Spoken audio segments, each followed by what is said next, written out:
your staff to death. If you are constantly policy and proceduring your staff to death, your vision is not big enough.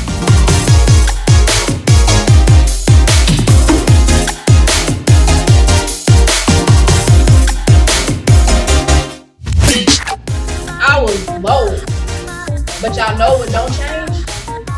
The vision. Come on. When you are at your lowest, the vision does not change.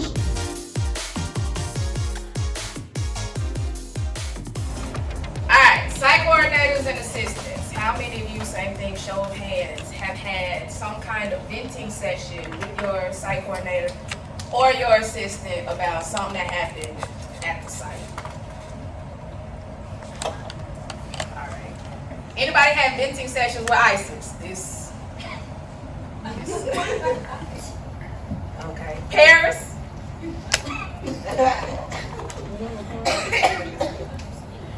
Alright, so I'll be talking a lot about venting today. And all that is usually, all of us know how to vent after the fallout, right? So after your staff has acted a fool, after the parents have acted a fool, after your kids showed out, you know, and it all kind of going down by the wayside, we know how to vent. And venting is really just filtering through your feelings and your emotions so that way you can put whatever the situation is in its proper place so you can move on. That's really what venting does. It's like a filtration kind of system set up. But that is what I call reactive venting. Something happened. You're venting because something happened. What I want to talk today about is proactive venting. And so we'll be talking about it from the perspective of A1 leadership on day one. Do you know how to proactively vent? Because my belief is if you vent right in the beginning, it'll minimize the amount of venting you have to do at the end of the year. Okay? And VENT is an acronym for us, and we'll be going through that. So in your the materials that they printed out, starting with this blue and gray sheet, all the way, it's probably about 8 or 9 pages. This is what I'll be going over. Not in detail, but it's on the left side of your post. Yeah, on your left side, the last thing says support preferences. That's the last page. First page is this blue and gray sheet. This is what I give to all staff on day one. This is a lot. It's a lot to read. But the reason why I do that is because if you know, like I know, some days you get staff, brand new staff, on the worst day possible. You short staff, they coming in at 2:30. You hustling, your staff is hustling. We just came from a meeting, so we're not even prepared for the day. And now you got somebody who's sitting in y'all office or your portable or whatever. They just looking because they're waiting on somebody to tell them what to do. There have been a lot of times where I'm just like, listen, we got a lot going on. I can't get to you right now, but you're here. We're glad you're here. But I just don't have the time, right, to sit down and have a full conversation with them, welcome, expectations, all of that. The reason why I put it in writing is because it's important enough to share with them on the first day, even when you are not available to have a sit-down conversation. So this is why it's this thick. This is why it's all written down, because in order to vent well, they have to know where you stand. Whatever you don't set straight on day one, they're looking for cues from the people that they will be working with. Okay? So if you don't tell them your policies and procedures, they just watching your staff. She got her phone. Oh, she had a dress code. Why she ain't got on her clean shirt, right? So they're picking up the culture of what you're doing if you don't tell them what it's supposed to be. This is the reason why I am a fan of it needs to happen on day one. All right? So that's what we're going to be talking about. So I'm going to ask a couple of people to read some of these bullet points, and then I'll highlight some things, and we will go from there. So I'm going to start from the gray box on your sheet. How to proactively vent. So here's the overview. 1, you need to be able to sell the vision. We'll talk about that. 2, set the expectations. 3, share the notes. And 4, support the team. That is what it means to vent. You got to have vision. You got to have expectations. You need to have notes. And none of this matters if you don't have a team. All right? So can I get somebody, under where it says sell the vision, can I get somebody to read the first bullet point? Vision looks forward and paints the picture of where you are going and where you hope to end up in the best case scenario. That is correct. But here's the thing. You cannot sell what you don't have. So my first question to you is, do you have a vision for your site? If everything were to go well, best of the best, everything went the way you want it to go, do you know what that looks like? If you know what that looks like, is it written down anywhere? So that way you can tell your staff what it looks like. Do you have a vision for your site? If you go to the next page, it has the, it says Wildcat SWAT Team on the top. This is the vision for Woodway. I created this in March of 2022. So it's been about a year that we came up with this. We call ourselves the SWAT team. We are hoping to create students with additional tactics. That's what SWAT means. Our vision for the program is unmatched. If y'all did not know, Woodway is coming for y'all. Just now you know. No secret. Woodway, we coming for y'all. We want to be unmatched. We wear it on our shirts. We got unmatched shirts. All of that. That is the vision of Woodway. Now, here's the thing. We're coming for you, but you are not mentioned anywhere in our vision. Because I can't control what y'all do at y'all site. But in order for us to be unmatched, that is what is outlined by the acronym. We have to be unified. We have to be in sync. We have to be mindful. We have to be adaptable, teachable, communicative, honest, encouraging, and dedicated. When we do those things, that is how I define being unmatched. When we get to that place, there's nothing I won't put up against what you got at your site and have confidence in what we're doing, because we are purposely and intentionally working on these things. I don't know how many letters that is, but we're working to be unmatched. That is the goal. All right? So when it comes to that, what is your vision for your site? What do you want to accomplish? And it starts with the site coordinator. If you're an assistant, I'll talk about how that trickles down. But it starts with you. What do you want to be known for? What words do you want associated with your name? Being unmatched motivates me personally. I like it when people say, "Can't nobody do it like Jasmine does it." That's unmatched for me personally, that I also want to be said when they come to Woodway. Oh, no, nobody do it like Woodway does it. Now, that doesn't mean it's always better. It just means that it's different. That's what motivates me. So you have to have a vision. You can't sell what you don't have, but it's important to sell that. When it comes to vision, that is the difference between leaders and managers. Managers tell you what to do. We got this goal. We have this deadline. I need you to do this. I need you to do this. I need you to do this. I need you to do this. We got to get all this done. They manage the project. They get stuff done. Vision is what separates leaders, because leaders tell you where they are going and they invite you to come along. I'm going towards being unmatched. Now, if you want to join me, come on. I'm not trying to force you to be unmatched, but I'm just telling you, if you're going to work here, this is where I'm going. Now, if you don't want to go, you don't have to stay. But that's what vision does. All right. Somebody read the second bullet point for me. Still in the gray box. Vision tells people you are leading. No, okay. That's a typo. The second U. Say again. Don't say the same thing. The U after leading is a typo. Okay. Vision tells the people you are leading where they can expect to end up if they continue to follow you. We say we want to keep staff. We tired of the turnover. But if somebody were to work for you for the next 3 years, can you tell them where they are going to end up? You got a good assistant, you want to stay with you, they need to know, if I work for you for the next 3 years, where I'm going to be. At the end of the school year, what will I be able to do that I don't know how to do at the beginning of the school year? You have to be able to communicate with the people under you where you want them to ultimately be. That's what vision does. So beyond just being unmatched, I have vision for my staff. There's a vision that says, hey, Tyler, I don't care if you don't never want to be a site coordinator.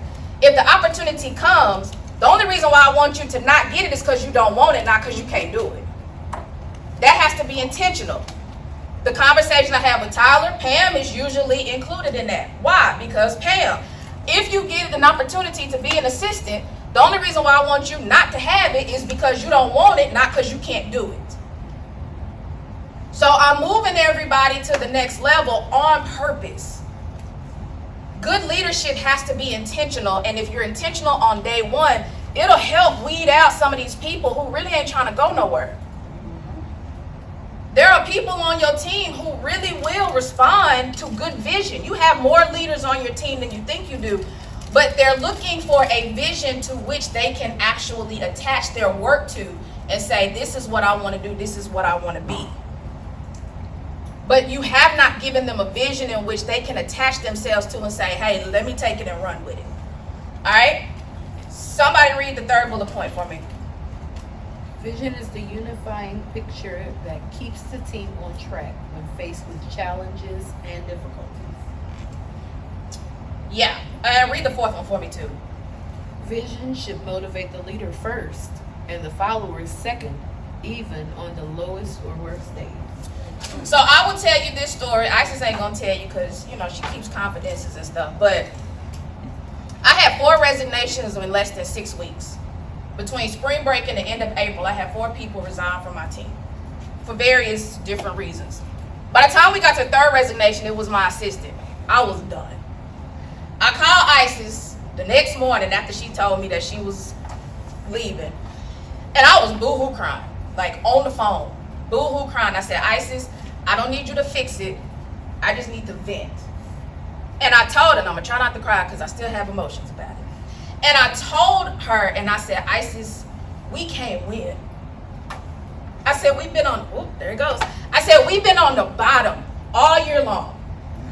I've been short-staffed.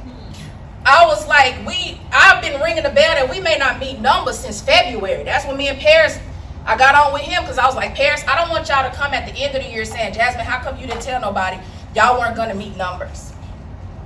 I've been ringing along because I was like, we're not going to make it. We only had 52 kids in our program before spring break. We needed to get to 90. We didn't even have the kids. It wasn't that they was coming. We didn't know where they was going to come from. And I was like, Isis, I'm giving it everything I can. I'm working hard. I'm busting my behind. And I said, and we still can't win. I was done. I have never been so low in my whole entire career. And I've been running after school programs for over 15 years. Come on.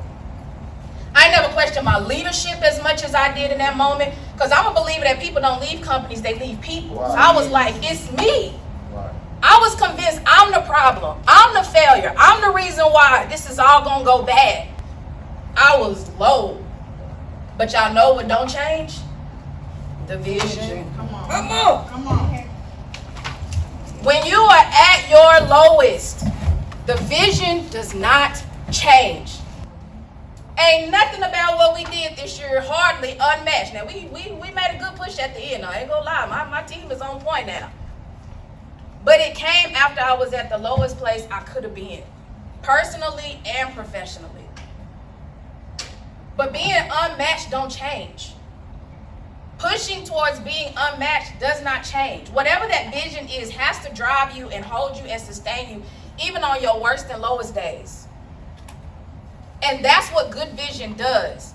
When y'all have been hit with the worst of the worst, you still got to have something that says, all right, y'all, this is still the vision. This is still the goal. This is still where we're going. And you got to suck it up. And I had to come to work. I was fully dressed, boo-hoo crying. I was like, and then when I got off the phone with Ice, I'm like, I still got to go to work. Right. I still got to show up for the people who are still here. It ain't but 3 of us, Right. but I got to be here. Right. The kids. We got to show up for the kids. So at the end of the day, the vision does not change. I'm going to give you, this is not on your paper, but I'm going to give you 4 H's. If you're really serious about writing a vision for your site, these are just some guidelines. Number one, your vision needs to be high. If your vision is something you can reach by October, it ain't high enough. It's just not. That's a goal. Meeting your numbers, that's a goal. But what are you trying to accomplish? I may not even be with Clayton long enough to see us be unmatched. But if I work for Clayton for the next 10 years, it might take us 8 to get there. But that's how it's designed. Vision should be high. The second thing, it should have the power to hold you. It should have the power to undergird the program and everything you do. It's got to hold your staff. It's got to hold the decision making. It's got to hold your goals. Everything that we're trying to do at Woodway, I can put up under the umbrella of becoming unmatched. So it's got to be high. It's got to have the power to hold. It's got to be backed by HR. People should not be in danger of losing their jobs because they're trying to follow your vision. It has to be backed by HR. So you want to be the funnest program in the city. Cool.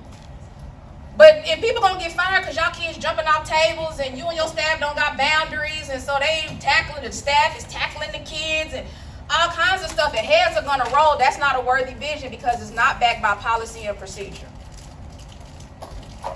So it's got to be backed by HR. And the last thing is it has to highlight your how.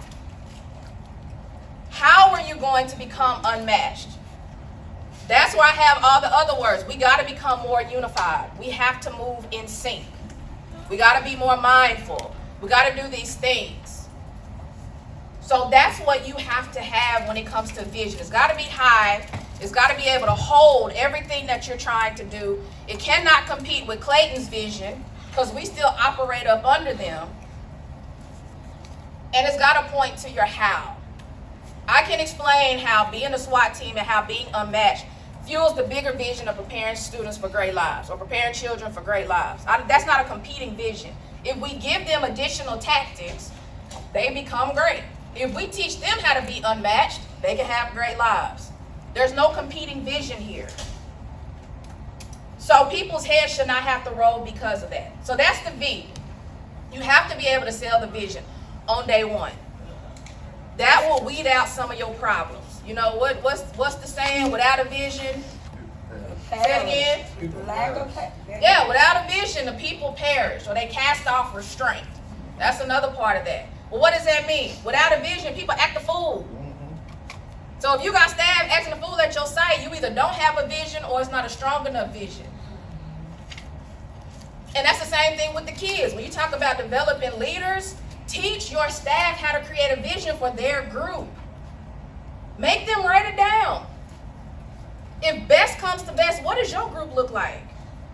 I don't have to yell, we don't fuss, we get along, ain't nobody name calling. You know, we hang out on Fridays. I did this the year before last with staff, and they was like, we want to wear we want our kids to make shirts, and we wear shirts on Fridays and Crocs. My staff really like Crocs, they want to wear Crocs.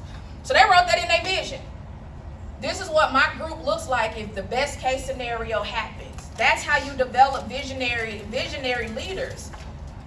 Teach them that with their groups.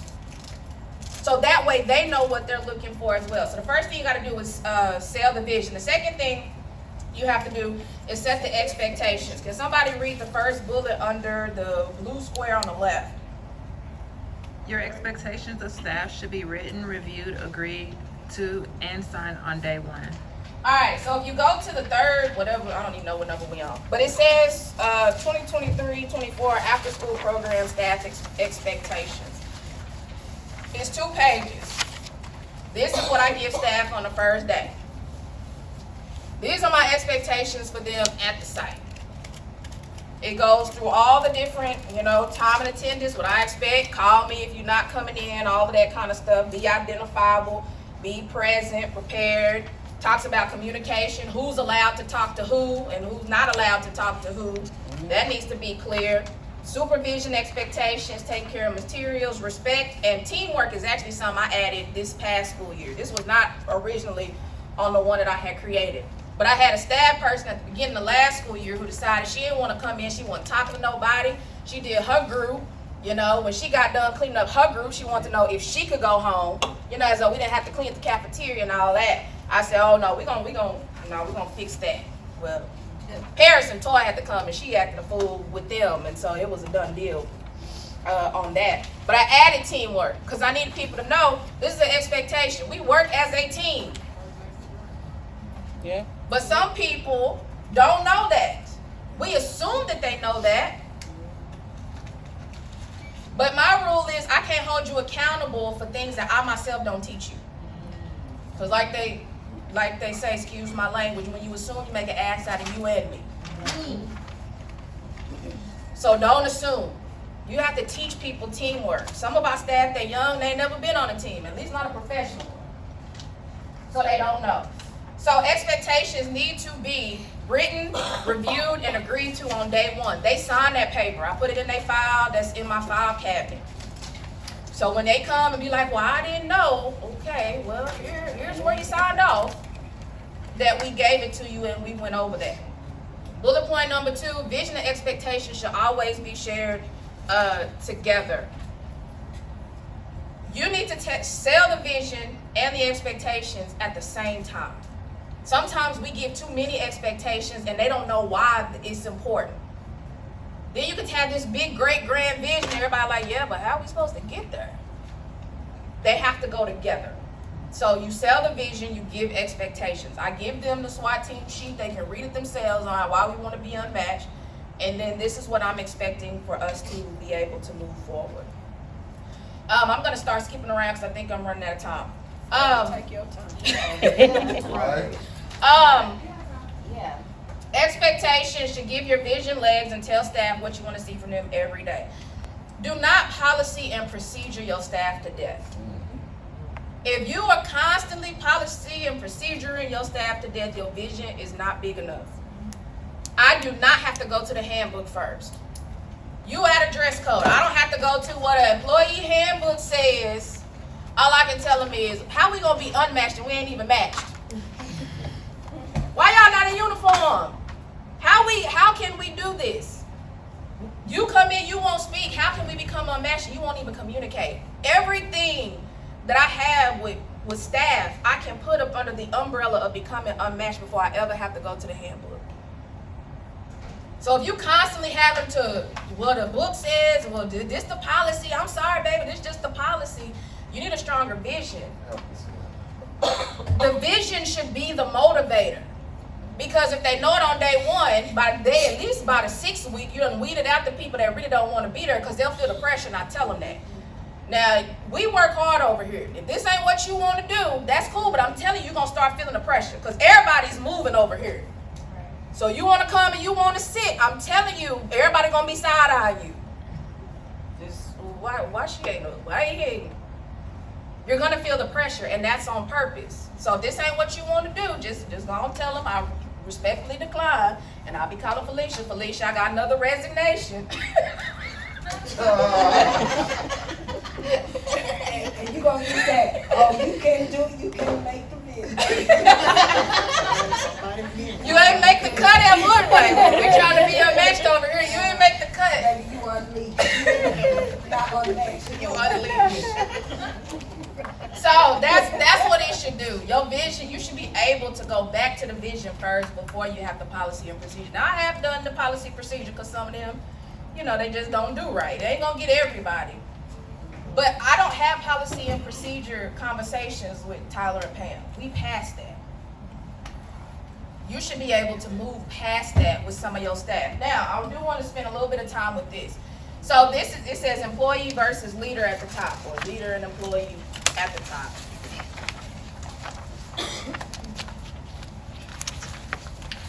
I like to be transparent with staff on the first day as well, so I tell them, I am not a good manager of employees. I am a good leader of leaders. Employees get on my nerves. They just do. Employees get on my nerves. Why? Because they need a lot of instruction. I don't have time. I know that's where they start, and I have to give them time for that. But I need you to move past this, right? So this is all the stuff most employees come to you needing to be. They need to be trained. They need a lot of instruction. They got to do observation. They got to learn the policies and procedures. You got to teach them about the bathroom, teach them about how we do this and that. You can't go by yourself with them and all that. right? They just do what you tell them to do. You have to give them opportunities to be productive, right? So I have to give you your lesson plan in the beginning and then give you the group so that way you can go do the lesson plan with the group. You got it done. All right, we clap for you. It's cool. Those employees, that's fine. They come in, they're all employees. That's wonderful. My goal is to figure out how quickly I can move you over to the leadership side because I am not a good manager of employees. So you move down, that's just kind of, you move down with these things. You build up trust. You can even write in these little boxes with your staff. Okay, I don't have to talk to you about dress code. I can always count on you to be in uniform. So you write uniform. I trust you with your uniform. Cell phone is not an issue for you, at least not from what I've seen. Ain't nobody came and snitched on you because people will start snitching on your staff when they ain't doing right because they mad they can't have their phones. So we built up enough trust, right? You come on time. If you're going to be late, you text me, right? You do all the policy and procedural stuff. You have built enough trust with me that now we can start talking about leadership. This is when the conversation should change. When you become a leader and when your staff starts displaying leadership qualities, the conversation should change. And sometimes we have staff who are ready to have those leadership conversations and we still dragging them into staff meetings talking about why you ain't calling when you gonna be late. Just meet with the people who not calling when they late. Yes. Don't keep dragging your leaders down with these employee conversations and meetings. The conversation should change. I don't talk to Tyler and Pam about cell phones. We passed that. I don't talk to them about uniform. We're past that. And even if the one day, they come in, they're not in dress code, I don't trip with them. Because what they contribute to the overall vision of what we're trying to do is more important. Sometimes I call and be like, hey, something just popped off. I really want to talk to y'all about it. Can y'all come in early? Yeah, but I may not have time to go home and change. I don't care. Can you just come in early? Because I want you a part of the conversation. The conversation changes. At some point, you should move past talking about the same old policy and procedure stuff. When you're talking with leaders, they don't need that. Sometimes reminded, okay, what's going on with you? You kind of sliding in here a little bit later. But we ain't got to have no whole meeting about it. You know what I'm saying? You touch on it and you move on. All right, something going on. Yeah, my car. Okay, cool. You let me know if you need a ride or something. And you move on. But when you keep dragging and talking about the same stuff, you never give your leaders an opportunity to thrive. And you're actually holding them back. So this is just a visual on where you should be trying to take your staff. This is the visual. If you want to know working for Jasmine where you want to end up, I want you to get to the place where you think critically, where the bigger focus is the vision of the program, not just your group, because you done already handled your group. Being a problem solver. And the last one, they take calculated risk. That's a big thing. We can't be unmatched if people on the team don't have no freedom to take some risk. And I've had staff, they had these ideas and I'll be looking like, And then they try it, and I had to sit back and apologize. Like, yeah, I didn't know that's what you was talking about. Yeah. And then the program is better because I allowed them to take a calculated risk. And even if it goes to hell in a handbag real quick, I support them and say, okay, well, what can we tweak? It was a good idea, Well, I was worried about the safety, so if we can address safety, I'm okay. But that's how you move the program forward. Your leaders have to be able to have some freedom to take those risks. But they have to have built the trust first, right? So that's the process. You build the trust, and then we're able to kind of let y'all fly a little bit, so that way you can help make the whole program better. So that's what this tool is for on that. I'm moving on to notes. Share the notes. This third page with my picture on it, that is me, I know. Top. It said, welcome to the Wildcat SWAT team. It's the page. Yeah. I went and tried to find a fun picture. They're going to see me with the mean face every day because I be about my business. I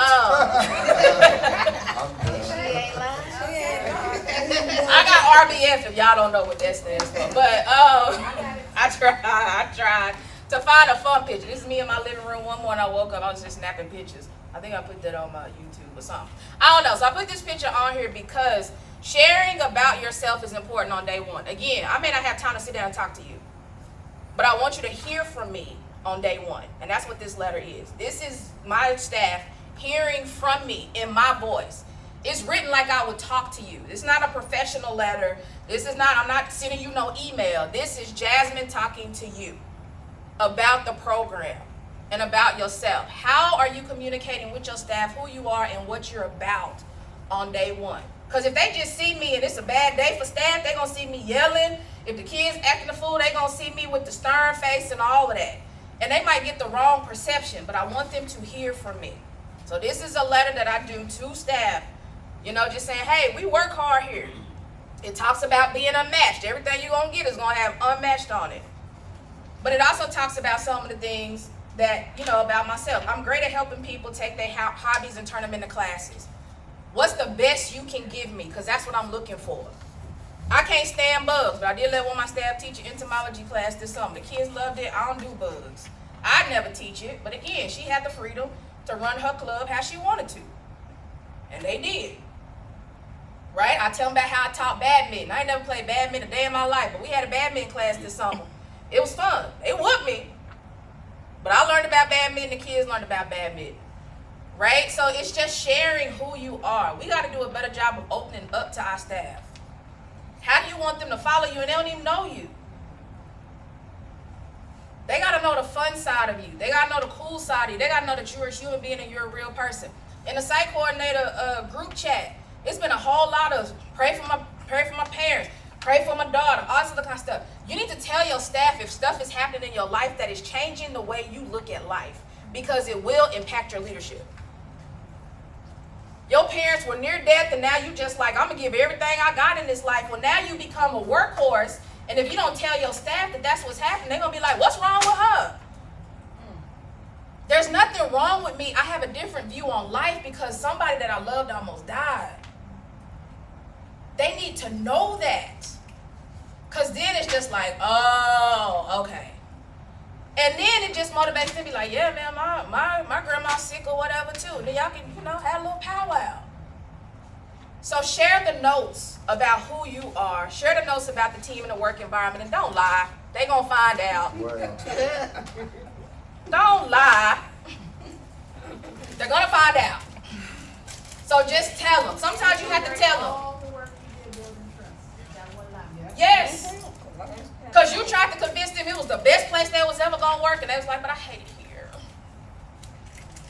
Just tell them, hey, we got some team stuff. Do not get involved in the drama. I ain't saying nothing. I ain't calling no names. All I'm saying is do not get involved in the drama.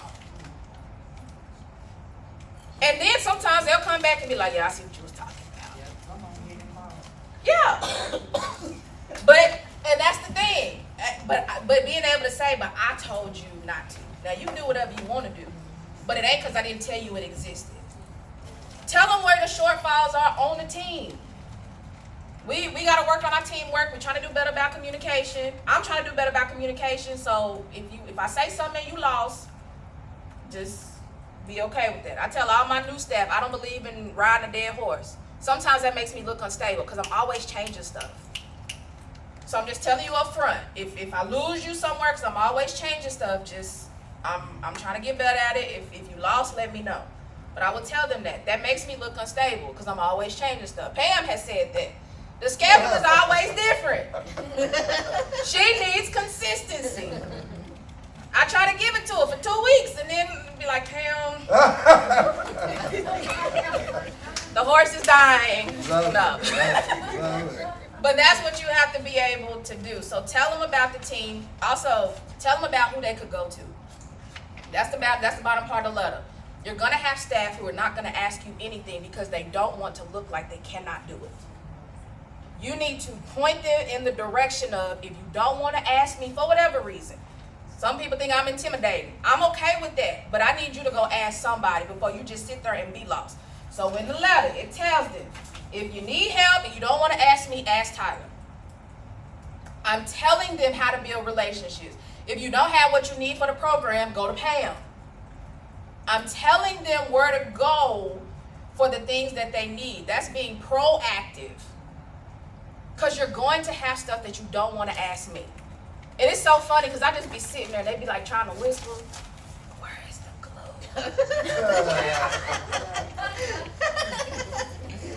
Where are the markers? be sitting there laughing, and of course, you know, they get up and they go help them or whatever, and then they just kind of be looking at me. I'm trying to pretend like I'm typing. And I'm just like, it's okay, baby, I ain't gonna judge you because you don't know where the glue is at. It's fine. But that's what you need to do. Be proactive in giving them all the information you can give them up front. And again, if you can put it in written form, it'll help you on the days when you just don't have the time to have a 30-minute conversation. Now, within the first couple of days, that is my goal. I got to sit down and talk to so-and-so. Because now I need you to hear my heart about everything you just read, but I need you to get it first. And then I go in and explain all the caveats and all of that. So share the notes. And then support the team. That's the last bit. So you have this page that says support preferences. I usually, in my conversation with staff, will ask them, what kind of manager do you need? You know, what are you looking for? How can I best support you?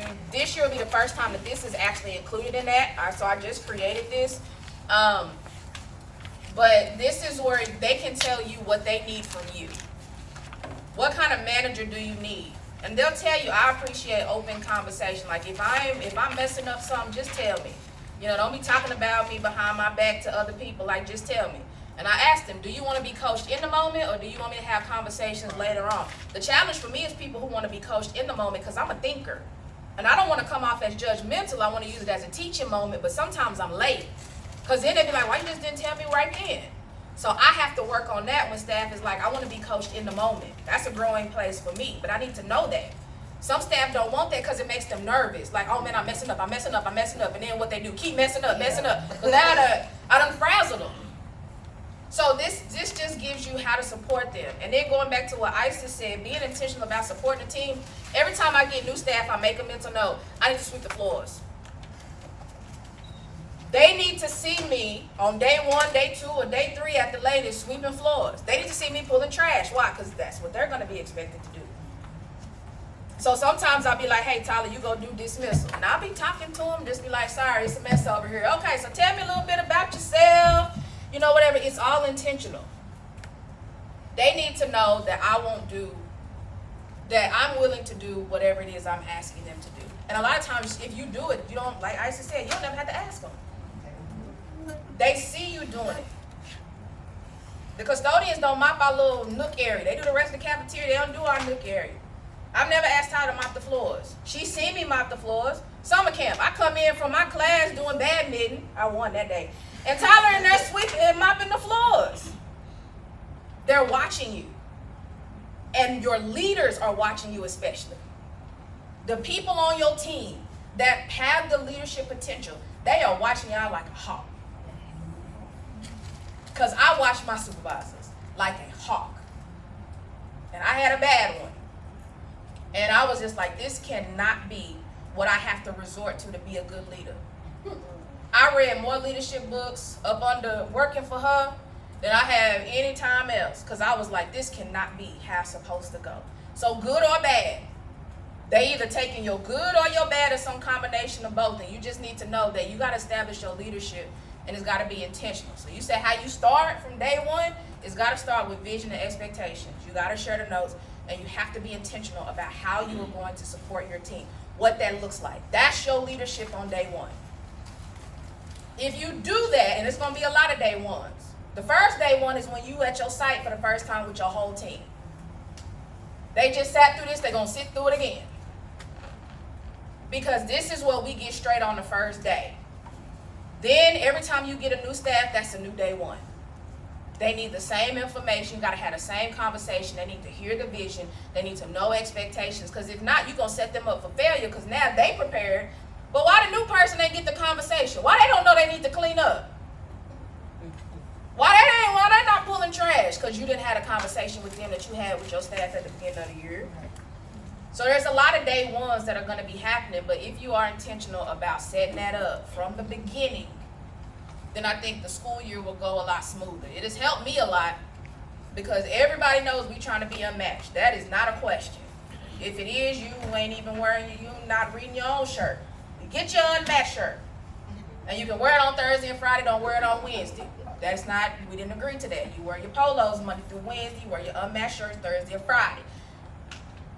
So you have to do that. But that's how you proactively vent.